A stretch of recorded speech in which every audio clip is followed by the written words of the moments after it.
Hello, this is Lynn Madijan from Madijan's Herbals. What a much nicer day today. It was still warm and warmer than what we normally have at this time of the year, but still a whole lot more doable than what we've had the last couple of days. So, last week we talked about how to survive the heat, and it looks like we all did a pretty good job. I'm um, I'm pretty pleased, and my chickens are still alive, and my garden is still alive. So I think that I was pretty successful. I'm thinking about what I wanted to talk about tonight. I realized that the last 2 weekends I have been outside and in the evenings and have been absolutely eaten up by mosquitoes. So I thought that maybe what I would do is I would talk about summer bugs today. So I decided, okay, what are the summer bugs that we have the most difficulties with? And what I decided was ants, fleas, flies, mosquitoes, and spiders. Now, here at my house, we have a catch and release program with the spiders.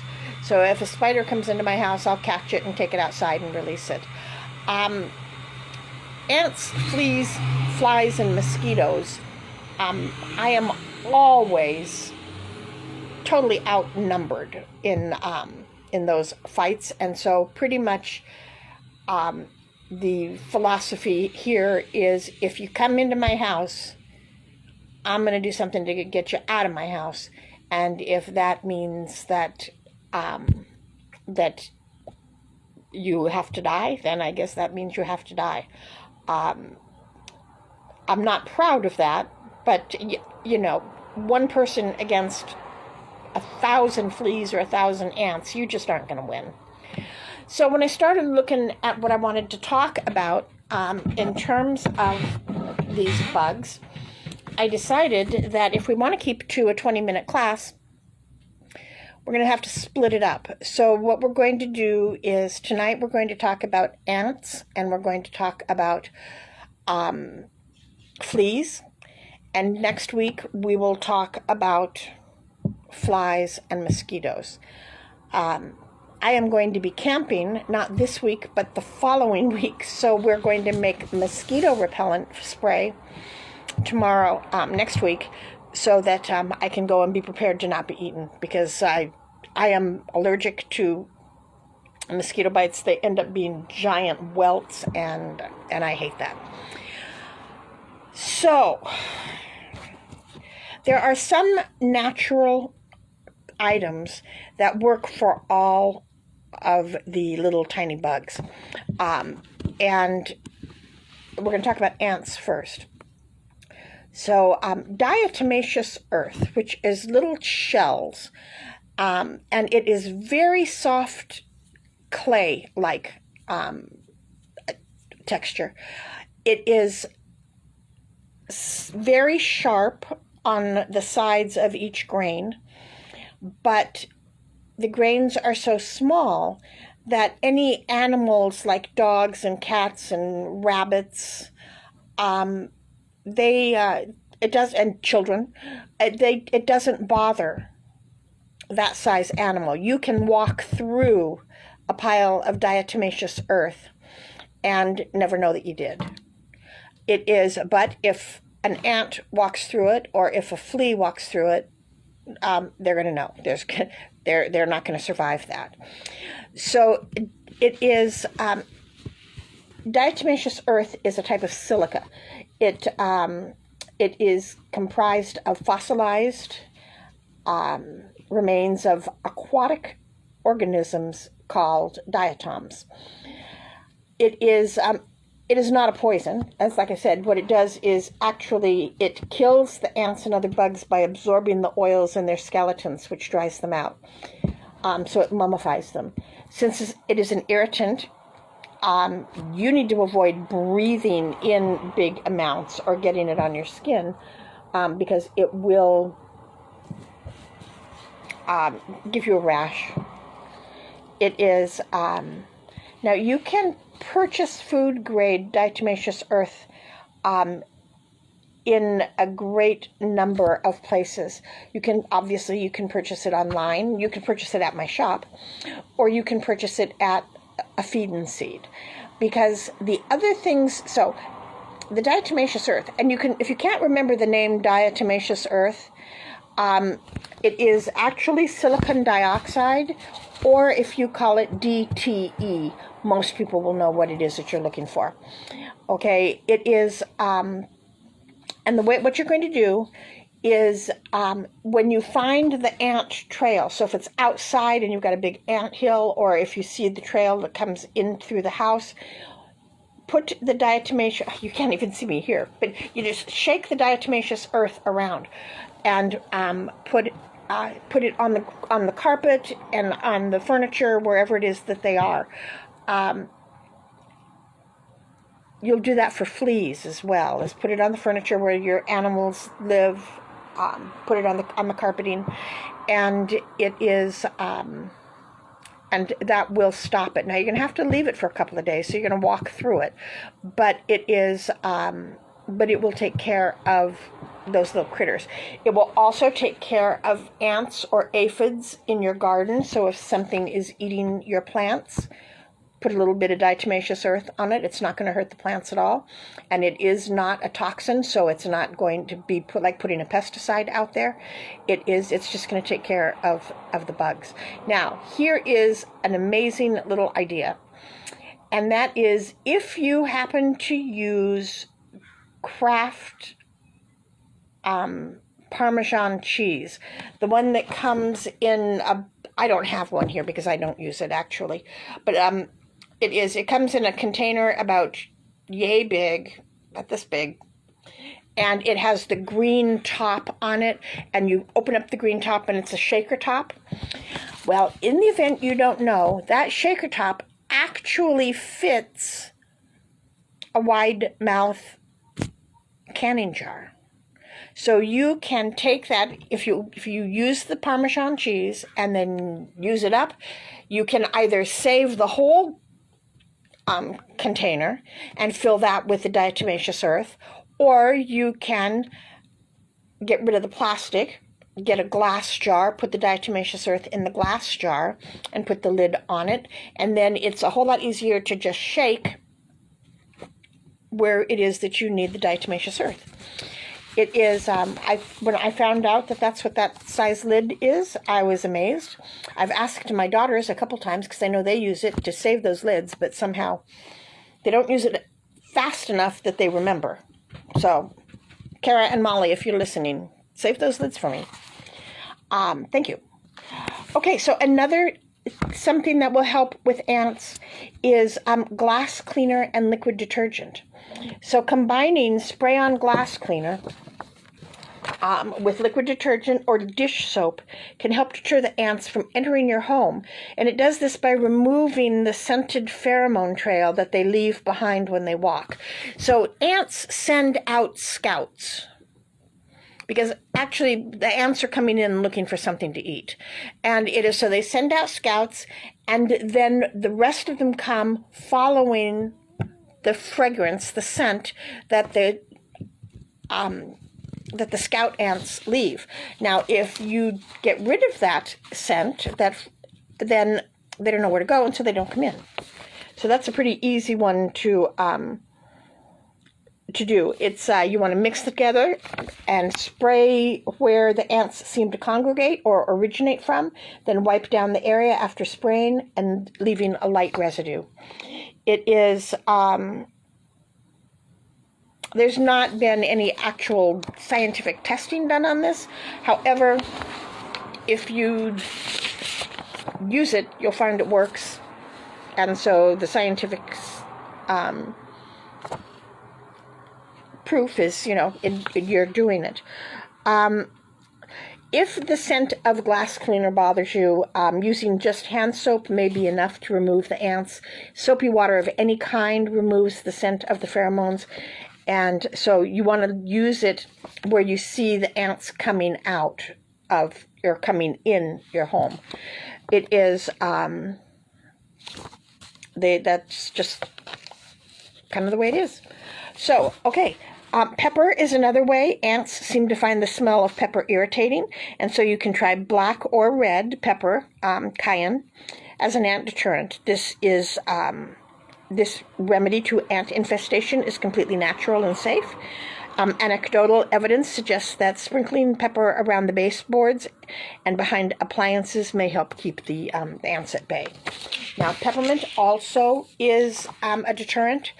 It is, and what you would want to use there is the essential oil. Now, peppermint essential oil does a lot of other things as well. If you have mice or rats, if you put the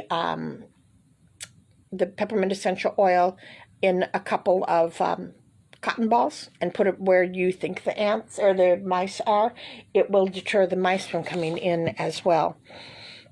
So the mixture for that, if you're going to use it as a spray, is 20 drops of peppermint essential oil to 2 cups of water. Now, the thing about here again is another helpful hint. All right, oil and water do not mix. So if you're going to make a spray, you need to put something in the water to break the tension of the water so that the oil will mix with it. Things that you can use. You can use a combination of water and vinegar, or you can use a combination of water and witch hazel, or you can just put a pinch of salt in the water and have it then become salt water. And or you can put a drop of dish soap in there. Every one of those things will break the tension of the water, so that what happens is the oil goes all the way through the water. Otherwise, what you'll see, if you don't do that, one of those things, when you open up and you can even, this is a good scientific experiment, put the water in a glass that is open so you can see inside of it, and then put the drops of oil on top of it. And that's what you're going to see, is the oil sits on top of it and it doesn't emulsify through the oil. Now, so another thought is, the next thought in that process is, if you like taking baths with essential oil, you're going to want to put baking soda, or you're going to want to put Epsom salts or some other kind of salt in your bath water. So again, you have the oil throughout the bath water rather than simply sitting in a couple of different places on the top of your water. Cats in particular can become ill if exposed to peppermint, so you don't want to use peppermint on your cat and or where the cat can get to it. One of the things that you have to remember is, for most domesticated cats, we people are a whole lot bigger. And so our body is a whole lot bigger, and our liver is bigger, and all of our body parts are bigger. And so the oils don't do anything to us, but cats are much smaller, and they have a much more refined sense of smell. And so you want to be careful around cats, small dogs as well, because they're not... it's easy to overwhelm their little bodies, and you don't want to do that. So now, if you're using herbs, you're not going to get the same response with the critters always, with the bugs, but the herbs are fine with the cats. Okay, now tea tree oil repels and kills ants as well. So that you would mix 5 to 10 drops with the 2 cups of water and use it as a spray. Again, you want to make sure that you put an emulsifier in there. Otherwise, you're going to be spraying water, because the spray comes from the bottom of the bottle, and the oil will be at the top. So if you're finding that your sprays aren't working, open up and look and make sure that you have emulsified your oils into the water. It is tea tree. Here's a spoiler alert. Tea tree is amazing on mosquito bites and spider bites and any kind of little flea bites. It is if you put it on your body, and you can make it into a salve to put on your body, or you can make it into an oil with another, put it in a carrier oil, or you can with tea tree, you can put it straight on your skin, and it will take the itching away, and for me, it also takes the swelling away. And so, needless to say, tea tree is one of my very strong herbs or essential oils that I keep always at my house actually always, because there's so many good things with it. Lemon eucalyptus oil also will work, and you're going to use the same thing. It contains citronella, and it is, and so you can actually, if you are a candle maker, you can put the lemon eucalyptus or the citronella oil in your candles as you make them, and that will help keep the mosquitoes away. So we've got a little bit of spoiler alerts for next week.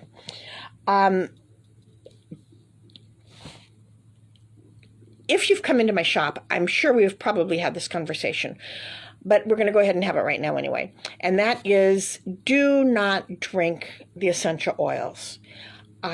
Your liver is not strong enough to cycle through those essential oils. If the essential oils are 70 times stronger than the herb is. And while our bodies were made to be able to digest and process the herb 70 times stronger, we aren't set up for that. So if you're going to put the oil on your body, the essential oil on your body, there's two kinds of essential oils. There's hot essential oils and cold essential oils. If it's a hot oil, it is actually going to burn you. Okay, so that is like cinnamon and pepper and oregano and thyme. Those are all hot oils. And so you want to make sure that you put them in a carrier oil before you put them on your skin. Now, I believe, and what I tell people is if you put the oil on the bottom of your feet, at the arch where there's no calluses, that's one way that you're going to get into your body faster. So if you put essential oil on the bottom of your feet, within 5 minutes, you'll taste it on your tongue. And it is so, whoops, it came all the way through. But it didn't go through your digestive system, so your liver and your kidneys and all of those things are going to be fine. The other place that you can put them is on your belly button. So your belly button is the first part of a baby that is created. That's the first part that forms. And the belly button then is attached to the mother, and that's where the baby gets all the nourishments. So all of the blood vessels end at your belly button, or begin at your belly button. And so if you put the oil on your belly button, again, it's going to get through your body a little bit faster. So no more drinking. That's not a good plan. No putting them in capsules and taking the capsules, because that's not a good plan either. Put it on your body topically so that you're around for a long time, because I would like for you to be around for a long time. Okay, so white vinegar. If you look at cooking vinegar and you use a 50-50 mix between vinegar and water or straight vinegar, it will kill the ants and repel them. They don't like the smell. And it also, and vinegar is a good cleaning product. So I do a lot of my cleaning at the shop and here with just straight vinegar. It cuts oil, it cuts grease, it cleans pretty much everything up, and it is and while it smells like vinegar for a few minutes, it doesn't smell like vinegar forever. So it isn't like if you clean and then you have company coming in an hour, they're not going to come in and say, "Oh, you use vinegar." If you want to use vinegar for just cleaning purposes, what a fun thing to do is to get orange peels or grapefruit peels and put it in a jar with the vinegar, let it sit for a couple of weeks, and then use that. And then it smells like the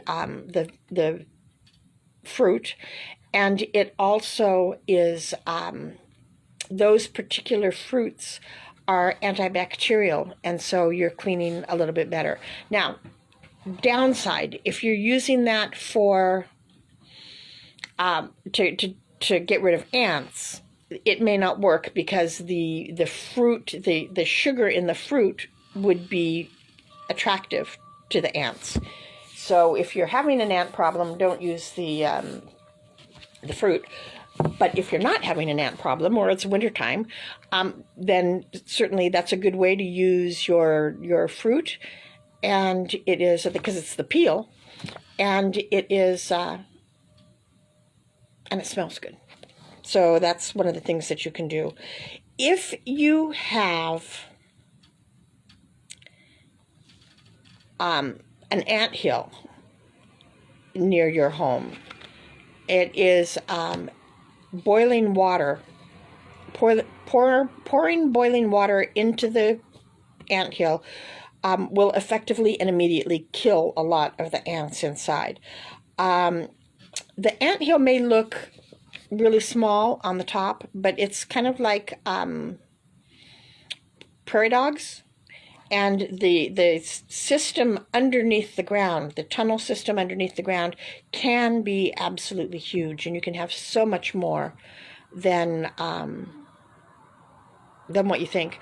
Now, personally, I would probably use the diatomaceous earth rather than boiling water, because boiling water, that just seems kind of mean to me. It won't kill the entire colony, so you're going to need to, if you see several different anthills, you're going to want to put the boiling water or the diatomaceous earth down each one. It is generally, unless it's a huge infestation in my yard, if there's just some ants, I don't do anything about it. I figure they have every right to be there as much as I do. It's when it starts impacting inside my house or in my garden, that's when I'll start taking care of it. Or if they're the bigger, fire ants or something of that nature that's going to get my grandkids when they come over, that makes a difference too. Cornstarch is another thing that you can use. Cornstarch will actually smother them. So just putting regular cornstarch over the entire group of ant, add a little bit of water on top. It could be messy, but that's going to take care of the ants without toxins. You can also vacuum the ants up. Put the cornstarch out and then go ahead and vacuum them up. If you are going to do that, and it's the same thing with fleas, if you are going to vacuum up your fleas, put a cotton ball with lavender essential oil in whatever container picks up your dust. All right, so two things will happen. Number one is the air will smell pretty because the lavender will cycle out into the air as you're vacuuming, but it will also kill the ants and the fleas. And so that is because if you don't, the fleas in particular will just hop out as soon as you empty your dust trap. So that was kind of an exercise in futility. Cinnamon leaf essential oil is, it has some compounds, including trans-cinnamaldehyde, that have been effective in killing and repelling ants, including the biting red ants. It is generally, you can saturate a cotton ball with the oil and just leave it where you've seen the ants, or sprinkle the powder, the cinnamon powder, around or on the windowsills or on baseboards. There's two kinds of cinnamon essential oils, so you want to watch what you are buying if that's what you decide to go with. You can get cinnamon leaf and you can get cinnamon bark. Now, there is a major price difference between the leaf and the bark. The leaf is the least expensive. It is also nowhere near as strong as the bark. You don't need it that strong in order to use it to exterminate ants. And so give your pocketbook a break and make sure you're getting the cinnamon leaf essential oil. The other thing is, depending upon where it is that you're getting your essential oils, make sure they're essential oils. If it says essential fragrance oil, then it's not an essential oil. It is, so just make sure you trust where you're going and where you're getting these essential oils.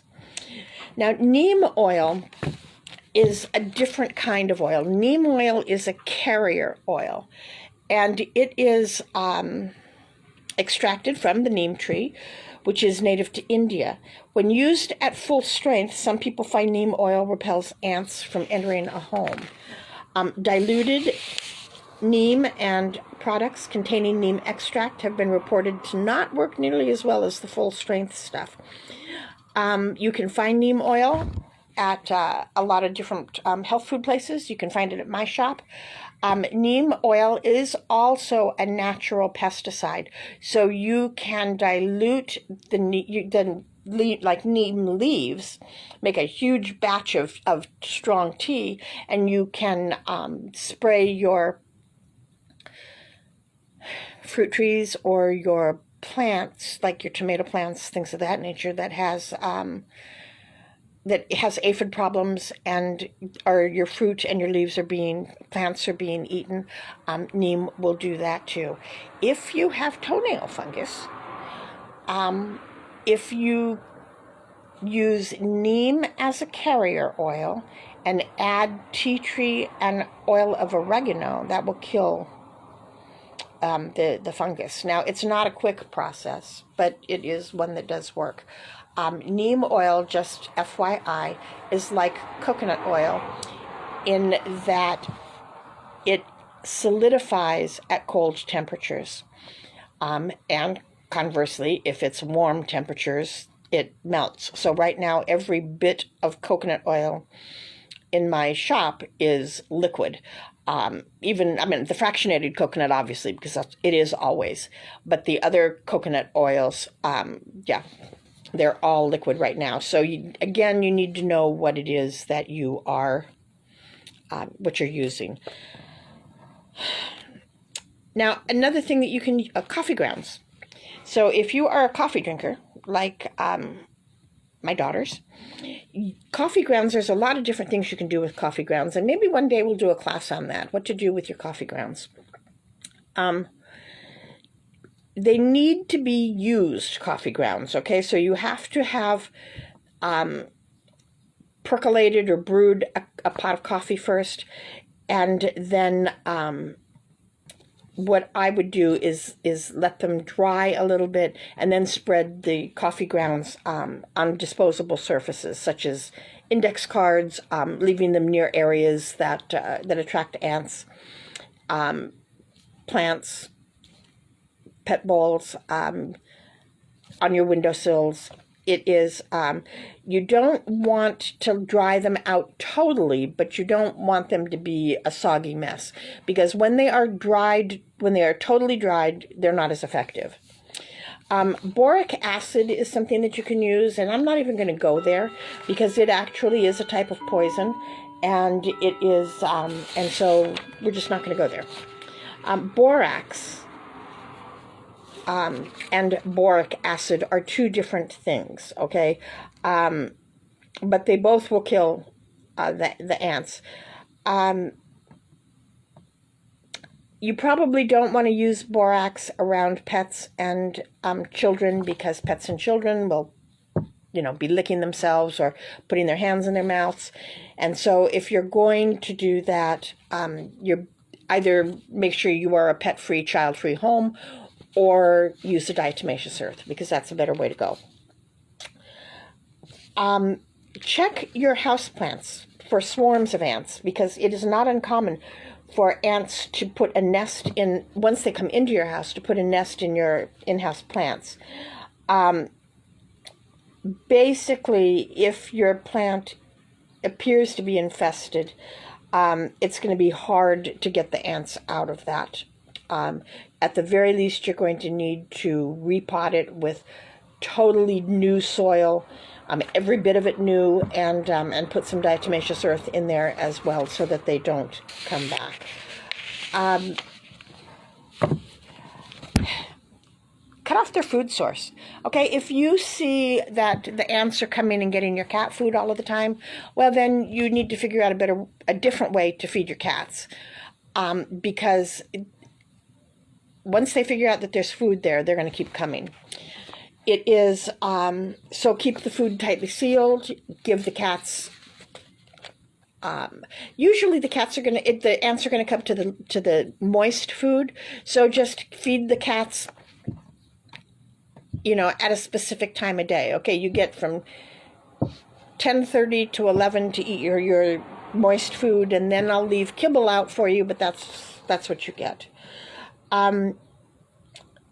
So those are kinds of things that we're going to do. Now, I believe, I'm going to see if I can't see what time it is. It is 7:30, so it took me all that time simply to do ants. I have some information about fleas that I do want to share with you, but I don't want to go much longer. So what we're going to do is I really think that the fleas and the flies and the mosquitoes probably will take a shorter amount of time. So I'm going to go ahead and do the fleas next week along with the flies and the mosquitoes.